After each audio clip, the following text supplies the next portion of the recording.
Hi hello friends, welcome to about film. ഞാൻ കുറച്ച് ദിവസമായിട്ട് റിവ്യൂസ് ഒന്നും ചെയ്തിരുന്നില്ല. അപ്പോൾ റീസ്റ്റാർട്ട് ചെയ്യണം നമ്മളൊന്നുകൂടി. ഇനി അങ്ങോട്ട് കണ്ടിന്യൂ ആയിട്ട് റിവ്യൂ കേട്ടോ. അപ്പോൾ ഫസ്റ്റ് നമ്മൾ പറയാൻ പോകുന്നത് കാന്താര ചാപ്റ്റർ 1, അതായത് 2022 ഇറങ്ങിയ കാന്താര. ആ സിനിമയുടെ എൻ്റെ ഇംപ്രഷനെ പറ്റി പറയുകയാണെങ്കിൽ എനിക്ക് ആ സിനിമ ഒട്ടും വർക്കായിരുന്നില്ല. അതായത് ഫസ്റ്റ് ഹാഫും സെക്കൻഡ് ഹാഫ് പകുതി എനിക്ക് ആ സിനിമ വർക്ക് ആവാത്ത പോലെയായിരുന്നു. പക്ഷേ സെക്കൻഡ് ഹാഫ് മുതൽ ഒരു പകുതിയിൽ മുതൽ, അതായത് നമ്മുടെ കാന്താരയിലെ ഋഷഭിന്റെ ഒരു സുഹൃത്ത്, ഒരു സഹോദരനെ പോലെ ഒരാളുണ്ട്, കുറുവ എന്നൊക്കെയാണ് അയാളുടെ പേര് തോന്നുന്നുണ്ട്. അയാള് മരിച്ചതിന് ശേഷം അങ്ങോട്ട് ആ സിനിമയിൽ ഹൈ കയറാനുണ്ട്. അവിടം തൊട്ടിട്ടുള്ള ആ ഒരു പടം എന്ന് പറഞ്ഞാൽ കാന്താര, രാജ്ബി ഷെട്ടി എന്ന് പറഞ്ഞ നടൻ, ഡയറക്ടർ, റൈറ്റർ ഇത്രയും പെർഫെക്ഷനിൽ ഒരു പടം ചെയ്തു വെച്ചു. അത് ആ ലോ ബഡ്ജറ്റ് 14 കോടിയൊക്കെ സിനിമയ്ക്ക് ബഡ്ജറ്റ് ഉണ്ടായിരുന്നുള്ളൂ.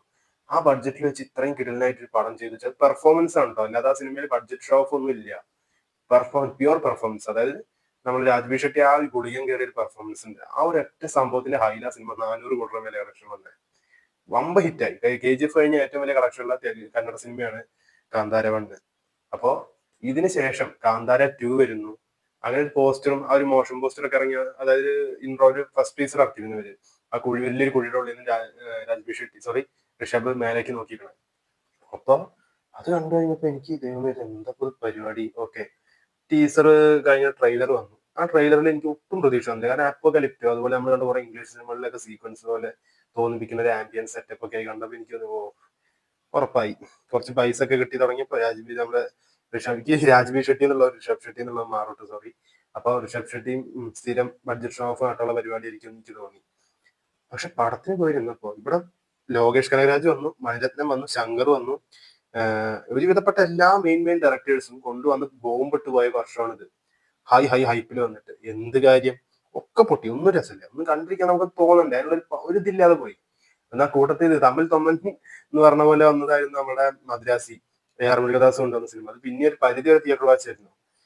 ശേഷം അപ്പൊ ഇതും അതുപോലെ പടക്കാവൂന്ന് വിചാരിച്ചിരുന്ന് നമ്മൾ ഈ സിനിമയ്ക്ക് ഇന്ന് പോയി. ഇന്ന് ഒരു 6:30 ഷോക്കാണ് ഞാൻ പോയത്.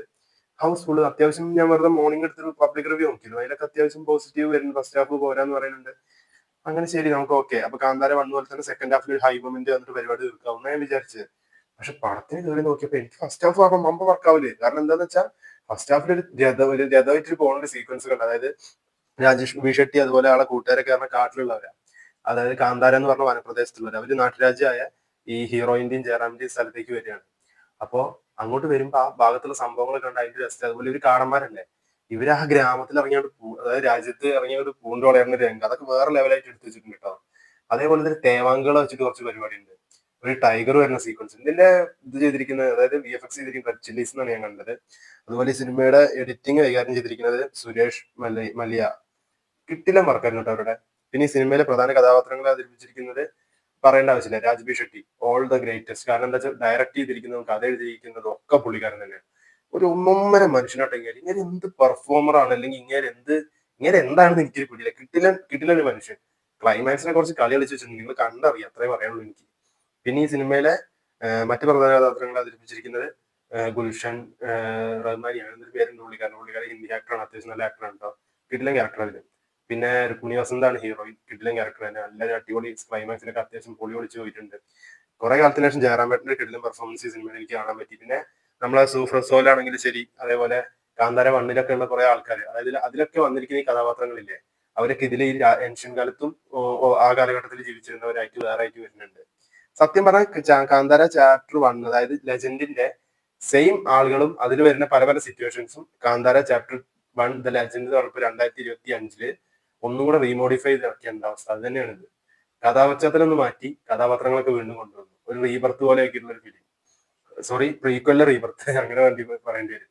ഇനി ഇതിനടുത്തൊരു പാർട്ട് കൂടെ വരാനുണ്ട്. അത് എന്തായിരിക്കും എന്നൊന്നും ഒരു പിടിയില്ല. പക്ഷെ ഈ ഫോർമുല കിട്ടില്ലാണ് കേട്ടോ.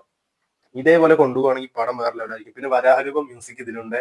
അത് ആകെ 1-2 സ്ഥലത്ത് വരുന്ന, പക്ഷെ വരുന്നത് വേറെ ലെവലായിട്ടാണ്. ഒരുപാട് സർപ്രൈസ് സിനിമകൾ നിങ്ങൾക്ക് വെയിറ്റ് ചെയ്യുന്നുണ്ട്. തിയേറ്ററിൽ പോയി കാണാം, മസ്റ്റ് വാച്ച് ആണ്. നല്ല ക്വാളിറ്റി മേക്കിംഗ്, നല്ല പെർഫോമൻസ്, ഒരുപാട് കിടിലൻ ഹൈ മൊമെന്റ്സ്, അങ്ങനെ ഒരുപാടുണ്ട് ഈ സിനിമയില്. നിങ്ങൾ പോയി കാണാം. കാരണം 125 കോടി രൂപ ബഡ്ജറ്റ് ഇട്ടിട്ട് കിട്ടിലം വർക്ക്, അതായത് ഹോളിവുഡ് ലെവലിൽ നമ്മൾ പറയുന്നുണ്ടെങ്കിൽ ആ ഹോളിവുഡ് ലെവലിലുള്ള ഒരു പരിപാടി ഇവിടെ അവർ ഒരുക്കി വെച്ചിട്ടുണ്ട്. പിന്നെ ഈ സിനിമയിലെ മ്യൂസിക് ചെയ്തിരിക്കുന്നത് അജിനേഷ് ലോക്നാഥ് ആണ്. കിടിലം വർക്ക് ഉണ്ടായിരുന്നു. പക്ഷെ ആ പഴയ 2-3 പാട്ടുകളൊക്കെ അതേപോലെ തന്നെ റിപ്പീറ്റ് ചെയ്ത് കൊണ്ടുവന്ന പോലെ തോന്നി. അത്യാവശ്യം നന്നായിരുന്നാലും. പിന്നെ ബ്രംഗ്ലാനാണ് ഇതിന്റെ പ്രൊഡക്ഷൻ ഡിസൈനർ. നല്ല കിടിലം വർക്കാണ് എല്ലാവരും. അതുപോലെ ഇനിയിപ്പോ ഇതിന്റെ എനിക്ക് ഏറ്റവും വലിയൊരു കാര്യം പറയാനുള്ളത് പ്രൊഡ്യൂസറാണ്, ഹംബാലെ ഫിലിംസ്. വിജയ് എന്താ പുള്ളിക്കാരന്റെ പേര്, വിജയ് രാഘണ്ടോറോ അങ്ങനെ എന്തൊരു പേരാണ് പുള്ളിക്കാരന്റെ പേര് കിട്ടുന്നില്ല.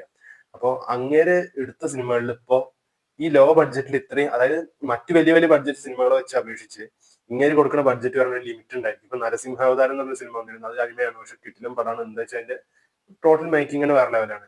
പിന്നെ കാന്താര 1, ഇതിന് മുമ്പ് ഇറങ്ങിയ കാന്താര 1, പിന്നെ KGF ആണെങ്കിൽ ശരി, ഇയാൾ എടുത്തതിൽ ഏറ്റവും കൂടുതൽ ബഡ്ജറ്റ് എടുത്ത സിനിമ സലാർ മാത്രമാണെന്നാണ് എനിക്ക് തോന്നുന്നത്.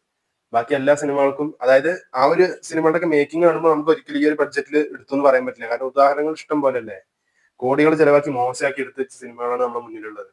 അപ്പൊ ഇങ്ങനെ ലോ ബഡ്ജറ്റ് ഇപ്പൊ ലോക വന്നു, 33-32 കോടി രൂപ ബഡ്ജറ്റ് ഇട്ട് ഇത്രയും കളിലായിട്ട് പടം ചെയ്ത് വെച്ചു. അതേപോലെ ഈ സിനിമയും, ഇതൊക്കെ നമ്മുടെ തിയേറ്ററിൽ നിന്ന് കാണുമ്പോൾ നമുക്ക് കിട്ടുന്ന ഒരു ഫീൽ ഉണ്ട്. ആ ഫീല് എവിടെയും നഷ്ടാവാത്ത രീതിയിൽ അടിപൊളിയായി ചെയ്ത് വെച്ചിട്ടുണ്ട്. നിങ്ങൾ എന്തായാലും തിയേറ്ററിൽ പോയി കാണാം. നമ്മുടെ ചാനൽ സപ്പോർട്ട് ചെയ്യുക, സബ്സ്ക്രൈബ് ചെയ്യുക. എല്ലാവരും സപ്പോർട്ട് ചെയ്താൽ നമ്മൾ ഇനി ഒരുപാട് വീഡിയോസ് ചെയ്യും. അപ്പോൾ ഇനി വീഡിയോകൾ മുടങ്ങില്ല, കണ്ടിന്യൂ ആയിട്ട് വന്നുകൊണ്ടിരിക്കും. താങ്ക്സ്.